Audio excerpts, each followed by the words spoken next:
Selama pandemi, lebih dari 300 bidan meninggal dunia akibat terinfeksi COVID-19. Beban kerja bidan bertambah karena tidak saja harus menangani pasien hamil dan melahirkan, tetapi juga pasien COVID-19.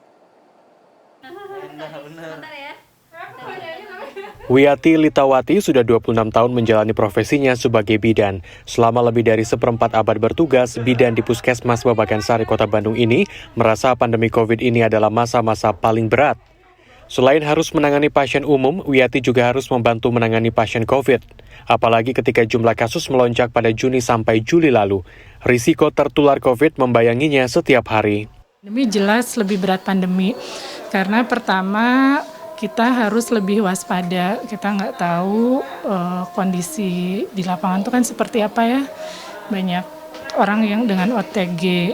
Kalau dalam bertugas juga kita akan ada tambahan tugas kan. Selain kita melaksanakan tugas rutin kita, periksa hamil, bersalin, bayi, itu kita harus melakukan pemantauan kepada pasien yang positif juga, karena kan tidak mungkin bisa dilakukan sendiri-sendiri. Jadi kita tim ada yang melakukan pemantauan pada ibu hamil, ditambah lagi sekarang dengan adanya vaksinasi. Jadi kita di luar tugas rutin kita melakukan vaksinasi juga pada pasien-pasien COVID. Berdasarkan data lapor COVID-19 hingga 22 Agustus 2021, sudah 1.910 nakes di Indonesia meninggal dunia akibat COVID-19. 386 orang diantaranya merupakan bidan. Data Ikatan Bidan Indonesia menyebutkan 50% bidan yang meninggal bekerja di puskesmas, 20% bekerja di rumah sakit, dan 30% merupakan bidan mandiri.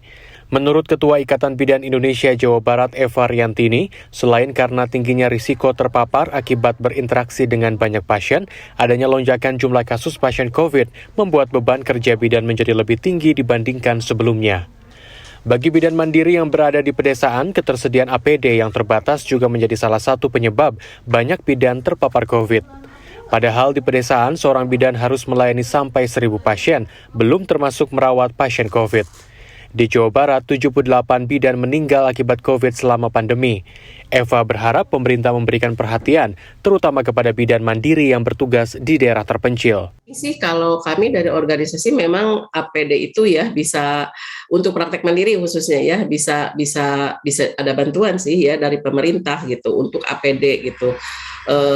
Kalau sekarang sih kadang memang teman-teman dapat bantuan, tapi kalau ada kegiatan gitu, ada APD-nya disiapkan gitu. Tapi kalau untuk pelayanan selama pelayanan praktek mandiri, mereka pasti akan menyiapkan sendiri. Untuk saat ini tidak pernah ada bantuan dari pemerintah ya untuk praktek mandiri sendiri. Untuk vaksin tentu pasti kami sangat berharap ya semua bidan bukan hanya yang dinas tapi juga praktek mandiri itu dapat vaksinasi. Juru bicara vaksinasi Kementerian Kesehatan Siti Nadia Tarmizi mengatakan, sebagai langkah perlindungan terhadap tenaga kesehatan, Kementerian Kesehatan saat ini tengah memberikan vaksinasi dosis ketiga kepada seluruh nakes di Indonesia. Tetapi ada hal lain yang juga perlu dilakukan. Standar bahwa yang paling penting dalam mengurangi kematian akibat nakes adalah intervensi di hulunya, selain intervensi di hilir. Di hilir tentunya tadi pemberian vaksinasi booster ketiga kita lakukan. Kedua adalah menjaga stamina daripada tenaga kesehatan ya. Artinya kita menyediakan wisma ataupun tempat istirahat untuk tenaga kesehatan. Yang ketiga menambah jumlah tenaga kesehatan dengan melalui relawan, karena beban kerja yang tinggi kan tidak mungkin di-share kalau kemudian tidak ditambah tenaga kesehatannya. Menurut Kemenkes, saat ini sudah ada 1,6 juta dosis vaksin Moderna yang telah didistribusikan ke seluruh Indonesia untuk diberikan kepada nakes di seluruh fasilitas kesehatan. Berdasarkan data dari Kemenkes, 1,6 juta nakes telah menerima dosis pertama vaksin COVID-19, 1,5 juta telah menerima dosis kedua, dan 400.000 orang telah menerima dosis ketiga. Pemberian vaksin dosis ketiga untuk nakes ditargetkan selesai pada September mendatang. Franky Wijaya, Helmi Suryanegara, Bandung, Jawa Barat.